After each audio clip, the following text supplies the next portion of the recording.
ગુજરાતમાં HMPV virus નથી એવું આરોગ્યમંત્રી ઋષિકેશ પટેલના કહેવાની બીજી જ ઘડીએ ગુજરાતમાં પ્રથમ કેસ નોંધાયો। ગુજરાતમાં પણ એચએમપીવી વાયરસની એન્ટ્રી થઈ ચૂકી છે।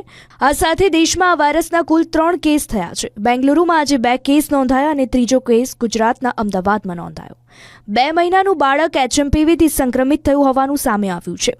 આ બાળકને એચએમપીવીના વાયરસના શરદી અને તાવના લક્ષણો જોવા મળ્યા। બાળક ખાનગી હોસ્પિટલમાં સારવારથી સ્વસ્થ થતું પણ જોવા મળી રહ્યું છે। ખાનગી લેબોરેટરીમાં બાળકનો એચએમપીવી રિપોર્ટ પોઝિટિવ આવ્યો છે। બાળક મૂળ મોડાસા પાસેના ગામના પરિવારનું છે।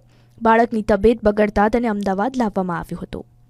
કોવિડમાં જે પ્રોટોકોલ હતો એ જ પ્રોટોકોલથી આની સારવાર થતી હોય છે। શરદી થવી, તાવ આવવો, ઉધરસ થવી, ગળામાં દુખાવો થવો વગેરે જે કોમન લક્ષણો છે, એટલે લક્ષણો પ્રમાણેની ટ્રીટમેન્ટ આમાં કરવાની રહે છે। આમાં જે ટેસ્ટ કરવાનો છે, ટેસ્ટ માટેની